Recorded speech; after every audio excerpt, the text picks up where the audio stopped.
Assalamualaikum warahmatullahi wabarakatuh. Bismillahirrahmanirrahim. Alhamdulillahilladzi faddala bani Adam bil ilmi wal amali ala jamil alam, wassalatu wassalam ala Muhammadin sayyidil arabi wal ajam wa ala alihi wa sahbihi ya nabi'il ulumi wal hikam. Qala wa ta'ala fi kitabil karim, a'udzu billahi minasyaitonir rajim, ya bani yadhhabu fatahassasu min yusuf wa akhihi wa la tayasu min rauhillah innahu la yayasu min rauhillah illa al-qaumul kafirun. Qala sallallahu alaihi wasallam, ni'matani ma'un fi ma katsirun minan nas as-sihhatu wal faragh, amma ba'du. Hadirin hadirat, alimin wa alimat, muta'allimin wa muta'allimat, mustami'in wa mustami'at, muhibbin wa muhibbat, segenap hadirin hadirat FKPG, Forum Komunitas Pecinta Al-Quran, yang hari ini menunaikan hajatnya, yaitu edisi yang ke-7 yang bertepatan dengan tanggal 19 Mei 2024 atau 9 Dzulqa'dah atau tanggal 10 Dzulqa'dah tahun 1445. Yang pertama tentunya tak lupa kita panjatkan syukur kepada Allah Subhanahu wa taala, karena tanpa kemudahan, pertolongan, hidayah, taufik, inayah Allah Subhanahu wa taala, tentu mustahil kita akan berada di tempat ini. Alhamdulillah, ini kali pertama untuk cicip-cicip ya, untuk gedung yang proses pembangunan, yang lantai bawah meskipun keramik belum dipasang semuanya, kita gunakan supaya tempat ini memang sejak sebelum dibangun, sejak tanah itu kita beli, bahkan dulu para santriwati sudah mulai mengaji di atas tanah yang masih kosong.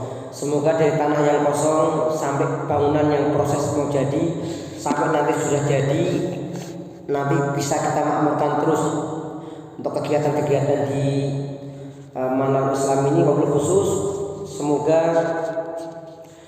kita dimudahkan ya, dimudahkan dalam urusan, dikembangkan dalam proses pembangunan Masjid Birrul Walidain, sekaligus untuk gedung bangunan TK dan PAUD Sabila. Mohon doanya dari Pak, ajaran baru TK dan PAUD akan kita buka menggunakan lantai bawah. Untuk masjid kita gunakan untuk kegiatan pengajian-pengajian, baik pengajian internal, baik dengan bersama dengan warga, sholat berjamaah, kecuali saat-saat memang liburan pesantren ya. Karena kondisi ini masjid pesantren, sehingga otomatis ketika pesantrennya libur ya, pada mudik semuanya, otomatis kegiatan yang terkait masalah pesantren termasuk masjidnya juga diliburkan, dalam artian sholatnya di tempat masing-masing ya, bukan diliburkan sholatnya, tetap sholatnya. Pagi ini atau siang ini saya menyampaikan sedikit tentang tema poin yang pertama, tentang kehidupan tanpa putus asa. Manusia, sebagaimana kita tahu, manusia adalah makhluk yang lahir ke alam dunia, dan tidak ada seorang pun yang meminta dia lahir dari bangsa mana, dari suku mana, bahasanya apa, warnanya kulit putih, hitam, merah atau yang lain. Tidak ada seorang pun yang meminta kepada Allah. Semua atas pemberian Allah Subhanahu wa taala. Dan manusia ini adalah mereka lahir dari sebuah perjuangan yang luar biasa. Jadi kalau kita mendengar bagaimana testimoni dari para ummahat, para ibu-ibu ya, mereka yang melahirkan anaknya, mereka memberikan sebuah gambaran ketika melahirkan seorang anak itu seperti perjuangan ya, antara bainal hayati wal maut, antara kehidupan dan kematian. Bahkan seorang ibu itu betapa luar biasanya, mereka punya semangat untuk merawat anak-anak mereka. Maka kalau dalam istilahnya, kalau kita lihat ya, kalau ada yang namanya seorang ibu bisa merawat anak 10, dirawat semuanya dengan telaten, tapi kadang 10 anak itu belum tentu bisa merawat orang tua. Oleh karena itu kebetulan ya, ini nama masjid kita insya Allah Birrul Walidain, berbakti kepada kedua orang tua. Ini menyemangati kita bahwa kita harus jadi orang-orang yang berbakti kepada orang tua kita.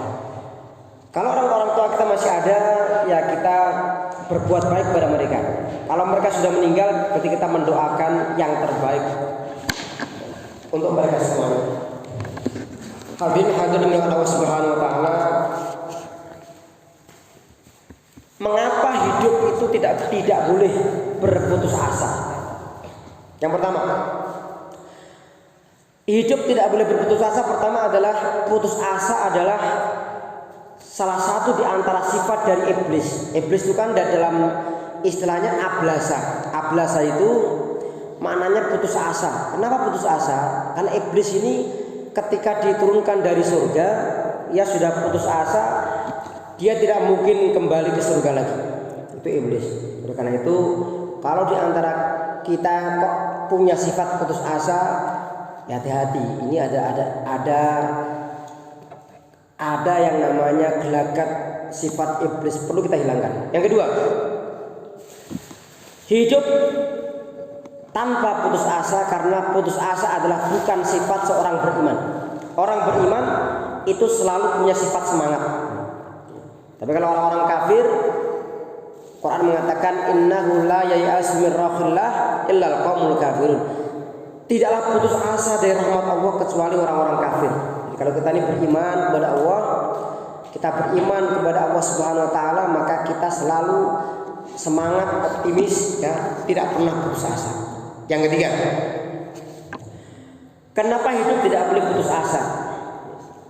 Yang ketiga adalah karena setiap muslim dia akan selalu optimis dalam menghadapi kehidupan dunia, bahkan kehidupan setelah kematian. Karena setiap manusia tidak ada yang mereka tidak akan mati. Semuanya pasti akan mati, cepat atau lambat. Dan semoga kita masih diberikan umur yang panjang dengan keberkahan amal saleh, ya, bersama masih terus bisa rutin mengikuti FKPG, Forum Komunitas Pecinta Al-Quran, dan mohon untuk yang sering sudah hadir rutinitas setiap 8 sekali AHBG, ya, bisa mengajak yang lain sehingga keberkahan itu bisa semakin manfaat, semakin luas, bukan hanya untuk segelintir orang saja. Yang keempat, kenapa hidup tidak boleh putus asa? Yang keempat adalah orang yang putus asa, mereka adalah orang-orang yang tersesat dalam hidup mereka. Quran mengatakan, "Wa may yaqnatu min rahmati rabbih illa dhallun." Tidaklah orang yang berputus asa di rahmat Allah kecuali mereka orang-orang yang tersesat. Jadi di antara tanda orang hidupnya penuh hidayah adalah orang yang selalu optimis. Sekarang saya tanya, kira-kira yang hadir di sini, ini yang hadir yang dari alumni berapa orang ya? Mbak ada berapa orang alumni? Yang alumni 30 itu sudah? Mbak Ina ya? Betul. Yang lain? Baik.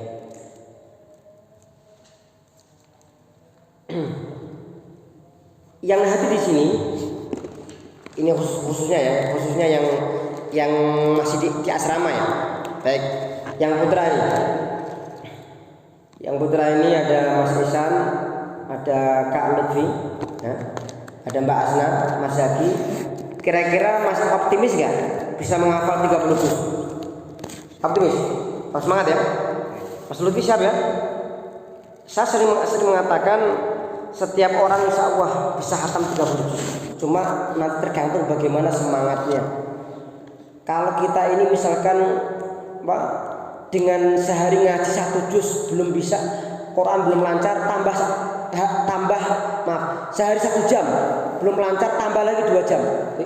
Kalau 2 jam belum lancar tambah lagi jadi 3 jam. Artinya waktu-waktu yang kita manfaatkan itu harus lebih ya. Kita harus punya semangat dibanding yang lain. Makanya oleh karena itu Syekh mengatakan kalau orang santri itu kuncinya berhasil 2. 1, jam ngaji. 2, jam istirahat apa? Tidur, ngaji. Jangan dibalik. Jadi santri jam ngaji turu, jam turu ya turu. Nah, makanya mari ya. Jadi mari waktu kita gunakan dengan baik ya, sehingga kita ini orang itu bisa di pondok itu luar biasa ya. Tadi Mas Ihsan ngomong, Abah ini orang mondok kok kayak orang di restoran ya, dikirimi makanan ya, jadwal makan pagi kan siang. Artinya apa? Mari, luar biasa ya. Ya makanya bedanya kalau di restoran tuh makan saja, kalau di pondok ya makan yang ngaji, bedanya dia. Yang terakhir, bahaya putus asa. Orang yang putus asa bahayanya adalah pertama dia dha'ful amal. Dia low pro ya, dalam beraktivitas nggak semangat. Orang kalau sudah putus asa itu nggak semangat. Makanya kalau kita lihat orang gaweane kok nang kamar pondok gaweane turu tangi mangan turunah ya. Mumpung hari libur, katanya hari libur. Hari aktif ya turu-turu ini masalahnya.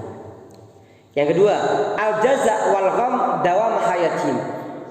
Putus asa itu bisa menimbulkan kondisi orang mengeluh, orang gelisah, orang resah.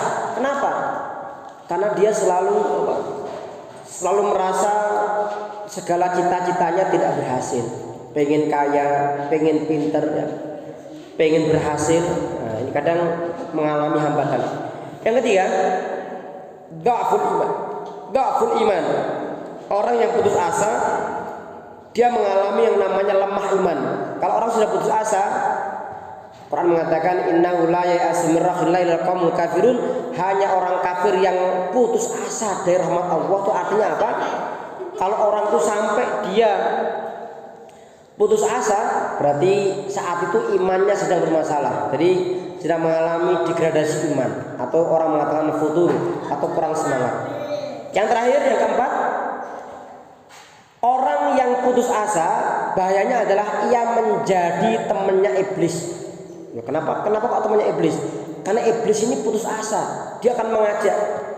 Ciri-ciri orang yang nggak baik itu ngajak orang lain. Orang yang pelit ngajak orang lain pelit. Orang yang suka berdusta ngajak orang lain berdusta. Orang yang pemalas ngajak lain pemalas, malas. Sama orang yang putus asa, dia akan ngajak orang lain putus asa. Kancane ngaji, tang itu ngaji, ono sing ada orang semangat sholat malam, sholat semalam suntuk diomeli ya. Ngapain sholat malam? Sing biasa sholat malam ya uripe biasa-biasa ya ora sugih. Lah apa emangnya sholat malam bisa bikin kaya? Yang membuat kaya kan Allah Subhanahu wa taala. Kalau Allah menghendaki orang enggak sholat pun juga kaya, tetapi dengan sholat malam itu Allah tinggikan derajat kita. Asa ayyab'asa rabbuka maqamam mahmuda. Semoga Allah mengangkatmu kepada maqam mahmuda, derajat yang dipuji. Artinya apa? Amal-amal kebaikan itu sebenarnya Allah tidak butuh amal kita, tapi kita butuh amal itu supaya kita ini menjadi hamba yang baik, hamba yang ibadur rahman, hamba yang dicintai dan diridhai Allah Subhanahu wa taala. Demikian saya kira kurang lebih saya mohon maaf. Yang terakhir semoga Allah memberikan kemudahan kepada PPT Keman Islam ini, dimudahkan segala urusan. Mari kita tutup dengan doa sahabat jagat. Bismillahirrahmanirrahim. Rabbana atina fid dunya hasanah wa fil akhirati hasanah wa qina adzabannar. Allahumma inna nas'aluka salamatan fil jasad wa salamatan fid din.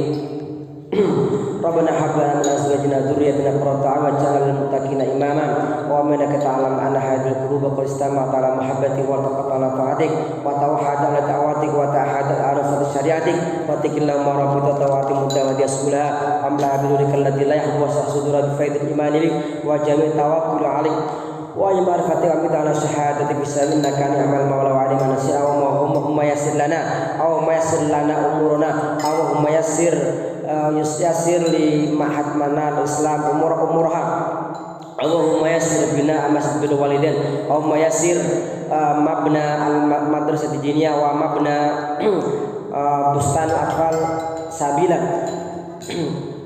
Allahumma ja'al tajammu'ana tajammu'a marhuma wa tafarruqana tafarruqa